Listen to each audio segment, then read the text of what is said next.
Pagi hari ini kami mengucap syukur kalau kami boleh menaikkan pujian dan penyembahan kami. Terima kasih untuk setiap kesempatan. Terima kasih untuk setiap hak istimewa yang Kau beri buat kami masih bisa Tuhan. Menyembah Engkau, memuliakan Engkau dan menaikkan dupa pujian di hadapan-Mu. Biar dupa pujian ini tidak berhenti Tuhan dari hidup kami. Biar dupa pujian ini tidak berhenti naik dari tempat ini. Dan biar itu selalu menjadi bau-bauan yang harum di hadapan-Mu. Terima kasih Tuhan, kami mengucap syukur. Sebentar kami akan dengar firman-Mu, biar firman-Mu boleh menjadi kekuatan dalam hidup setiap kami. Dalam nama Tuhan Yesus, amin. Shalom saudara, yuk kita buka. Sorry multimedia, kemarin saya udah forward malam-malam tapi ternyata firmannya ganti hari ini. Jadi saya hanya mengikuti aja Roh Kudus bilang apa saya akan sampaikan. Padahal tadi malam jam 11 saya udah WA ke Hogi, Gi ini firman besok, tapi ternyata tidak jadi ya. Kita akan buka sama-sama dalam 1 Samuel 13 ayat ke-8. Ini adalah kisah tentang Saul waktu dia itu mau menghadapi tentara Filistin ya. Saya mempelajari sedikit tentang tentara Filistin. Kenapa sih kok musuh bebuyutannya Israel itu Filistin, dan dari zaman ke zaman diperangin kok nggak habis-habis Filistin itu. Ternyata Filistin itu sebenarnya bukan suatu negara saudara, tapi Filistin itu adalah gabungan dari beberapa negara seperti United Kingdom atau USA. Jadi dia itu terdiri dari apa ya, bukan United Kingdom, apa kayak ya pokoknya Uni Eropa gitu loh.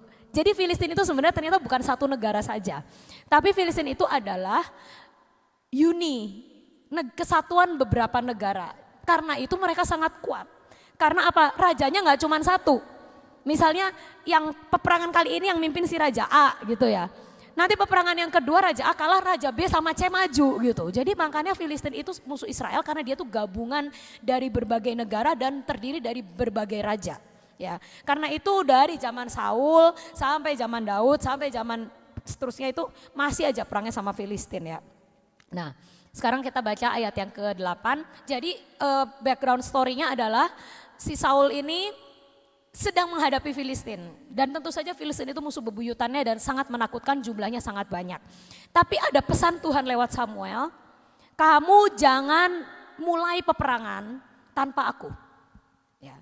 Karena apa? Karena aku harus mempersembahkan korban sebelum kalian berangkat perang. Samuel pesannya begitu, udah jelas. Dan Samuel juga ngomong, tenggatnya sekitar 7 hari. Kamu nunggu aku 7 hari kurang lebih gitu. Nanti kalau misalnya itu aku datang hari ke-7 lalu kita berdoa sama-sama mempersembahkan korban lalu kita perang, kata Samuel gitu ya. Nah tapi yang terjadi ayat ke-8, Saul menunggu 7 hari lamanya sampai waktu yang ditentukan Samuel. Jadi Samuel udah bilang sebelumnya. Tetapi ketika Samuel tidak datang ke Gilgal, mulailah rakyat itu berserak-serak meninggalkan dia. Sebab itu Saul berkata, bawalah kepadaku korban bakaran dan korban keselamatan itu. Lalu ia mempersembahkan korban bakaran. Dengerin. Baru saja ia habis mempersembahkan korban bakaran, maka tampaklah Samuel datang. Saul pergi menyongsongnya untuk memberi salam kepadanya. Tetapi kata Samuel, apa yang telah kau perbuat? Jawab Saul, karena aku melihat rakyat itu berserak-serak meninggalkan aku. Dan engkau tidak datang pada waktu yang telah ditentukan. Padahal orang Filistin telah berkumpul di Mikmas. Nah, 12. Maka pikirku sebentar lagi orang Filistin akan menyerang aku di Gilgal. Pikirnya ya. Padahal aku belum memohon belas kasihan Tuhan. Sebab itu aku memberanikan diri lalu mempersembahkan korban bakaran. Kata Samuel kepada Saul, perbuatanmu itu bodoh. Engkau tidak mengikuti perintah Tuhan Allahmu yang diperintahkannya kepadamu. Sebab sedianya Tuhan mengokohkan kerajaanmu atas orang Israel untuk selama-lamanya. Tetapi sekarang kerajaanmu tidak akan tetap. Tuhan telah memilih seseorang yang berkenan di hatinya dan Tuhan menunjuk dia menjadi raja atas umatnya karena engkau tidak mengikuti apa yang diperintahkan Tuhan kepadamu. Saudara, yang saya hari ini mau bahas adalah ada satu kesalahan yang sepertinya kecil. Dosanya Saul bukan membunuh orang loh saudara. Dosanya Saul bukan matiin suaminya orang supaya dia bisa ngawinin istrinya seperti yang Daud lakukan terhadap Uria dan Batsheba. Dosanya Saul juga bukan dosa yang seperti apa ya? Yang seperti Musa membunuh orang untuk membela seseorang dan sebagainya. Tindakan yang Saul lakukan itu mempersembahkan korban.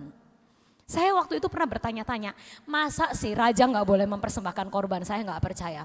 Saudara baca gak di Alkitab berkali-kali Daud mempersembahkan korban di hadapan Tuhan? Baca gak? Daud itu isinya di Mazmur persembahan korban bakaran, persembahan korban makanan. Jadi menurut saya Saul itu bukan salah masalah membakar korbannya. Karena raja itu boleh membakar korban. Buktinya Daud berkali-kali kok mempersembahkan korban bakaran, korban ucapan syukur. Saudara lihat di Mazmur, Daud selalu hidupnya mempersembahkan korban di hadapan Tuhan dan Tuhan gak pernah marah sama korbannya Daud. Tapi kenapa hari itu hanya karena Saul mempersembahkan korban, Tuhan potong dia dari destininya. Seharusnya Saul dan keturunannya memerintah Israel. Tapi perjanjian setia itu Tuhan batalkan dalam 1 hari. Hanya karena apa? Karena dia mempersembahkan korban. Nah ternyata kuncinya ada di ayat 12. Karena dia mempersembahkan korban. Tidak didasari rasa takut akan Tuhan. Tidak didasari rasa hormat kepada Tuhan. Tidak didasari rasa cinta akan Tuhan. Tapi didasarkan pada rasa takut. Fear. Dia berkata, sebentar lagi orang Filistin akan menyerang aku di Gilgal. Padahal aku belum memohon belas kasihan Tuhan. Ada 2 hal yang mendasari korban Saul. Yang pertama, dia takut ditinggal sama orang. Karena dia berkata, ayat 11, aku ngelihat rakyatku berserak-serak meninggalkan aku loh. Kalau aku gak cepet-cepet bertindak, ditinggal aku, rakyat bubar, pasukan bubar. Karena kamu sih datangnya rada telat. Padahal menurut saya Samuel tuh gak telat. Gini, dia udah nunggu 7 hari. Hari ke-7 gak datang. Lalu Saul mempersembahkan korban. Hitungan dia selesai mempersembahkan korban, Samuel datang. Jadi sebenarnya nggak telat-telat amat lah. Nggak sebulan lebih telat, enggak. Cuman mungkin hitungan jam. Hitungan setengah hari mungkin. Karena setelah dia mempersembahkan korban, wujudnya Samuel datang. Jadi semua yang dia lakukan, korban yang dia kerjakan di hadapan Tuhan, didasari oleh rasa takut. Dan rasa takutnya mengalahkan ketaatannya kepada Tuhan. Rasa takutnya itu seperti bau yang menjijikan bagi Tuhan. Saul berkata, aku takut ditinggal rakyat. 1, aku takut ditinggal pasukanku. Berarti dia mengandalkan manusia. Dia mengandalkan orang lain. Dia mengandalkan orang yang dia pikir bisa menyebabkan kemenangan di dalam peperangan. Tuhan ngomong, oh berarti kamu lebih percaya dong sama rakyat daripada sama kuasaku. Jadi ngapain kamu mempersembahkan korban? Tapi lucunya dia di ayat yang kedua berkata, karena aku sebentar lagi akan menyerang orang Filistin di Gilgal. Padahal aku belum memohon belas kasihan Tuhan. Jadi dia ngerasa kalau aku mau berperang, aku harus mempersembahkan korban dulu supaya aku menang. Ini sebenarnya sikap yang menjijikan di hadapan Tuhan. Dia gak konsisten. Pertama dia percaya sama rakyat. Makanya dia mempersembahkan korban supaya rakyat tidak meninggalkan dia. Tapi juga dia ngomong, tapi aku mendua hati, aku juga takut ditinggal Tuhan. Jadi makanya aku mempersembahkan korban supaya apa? Supaya Tuhan berbelas kasihan sama aku, supaya aku diberkati, supaya aku kaya, supaya saudara saat kita datang ke hadapan Tuhan setiap pagi di PW. Lalu kita punya motivasi hati supaya tokoku laris, supaya aku diberkati. Kalau itu saja motivasi kita tanpa didasari rasa cinta, rasa takut akan Tuhan, rasa hormat dan respek sama Tuhan. Saya katakan semua korban kita sia-sia dan busuk di hadapan Tuhan.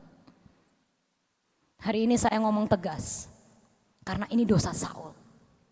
Dosa yang tidak dosa sepertinya.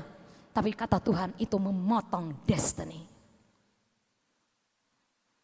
Kalau hari ini kita ditegur Tuhan seperti ini, selidiki akan hidup kita. Atas dasar apa kita setiap hari mempersembahkan korban di hadapan Tuhan? Atas dasar apa kita menaikkan penyembahan kita setiap hari di hadapan Tuhan? Apa karena engkau takut sama manusia? Takut ya, nanti ditanyain Bu Nani, itu udah salah, itu dosa pertama. Takut ditinggalkan manusia, atau takut tidak dihormati manusia, atau takut ditegur, atau takut ditinggalkan manusia. Dosa pertama. Lalu kalau kita datang kepada Tuhan, biar toko laris, biar hidupnya damai, apa? Kalau hanya itu, saya katakan dosa kedua Saul kita lakukan. Kenapa Tuhan selalu suka dengan persembahan dari Daud? Karena itu didasarkan oleh cinta dan hormat akan Tuhan. Didasarkan oleh ketaatan mutlak. Tidak ada agenda lain selain menyenangkan hati Tuhan. Tidak ada agenda tersembunyi. Supaya aku gak ditinggal orang, supaya aku dicintai rakyat, supaya aku menang, supaya aku berhasil, supaya aku diberkati, supaya aku selamat, supaya. Agenda tersembunyi adalah kekejian bagi Tuhan. Selidiki hidup kita. Kita adalah mempelai. Kota ini adalah kota mempelai. Jangan sampai pujian, penyembahan, seluruh apa yang kita punya ini dilandasi oleh sesuatu yang salah. Dilandasi rasa takut. Dilandasi oleh rasa ingin menang sendiri. Supaya saya memuaskan ego. Hari ini mari kita belajar mempersembahkan korban di hadapan Tuhan. Dan supaya korban kita wangi, supaya korban kita adalah merupakan pujian penyembahan yang menyenangkan Dia, tidak menjijikkan. Adalah kita pertahankan hidup kita ini murni di hadapan Tuhan, tidak dilandasi takut, takut sama manusia, takut sama ditinggalkan orang, takut gak bebas bergerak, takut ini takut itu. Jangan sampai suara Tuhan tidak terdengar lagi karena ketakutan kita. Dan yang kedua, jangan sampai kita beribadah supaya diberkati saja. Kalau diberkati itu udah wajar saudara. Itu adalah janji Tuhan, kalau engkau setia kepadaku, kalau engkau apa, itu kan Tuhan ngomong. Semua berkat menjadi bagianmu dan kutuk disingkirkan dalam hidupmu. Tapi kalau tiap kita mempersembahkan korban yang dituju cuman itu. Tuhan ngomong korbanmu itu bagi aku baunya cuman seperti suap. Ngerti gak? Jadi kita ngasih ke Tuhan kayak pancingan. Biar diberkati. Itu baunya di hadapan Tuhan tidak sama dengan korban yang berasal dari cinta dan ketulusan. Nanti sebentar tanggal 6 kita akan merayakan Paskah dan temanya adalah Hineni. Salah satu syarat Hineni adalah mengosongkan diri kita.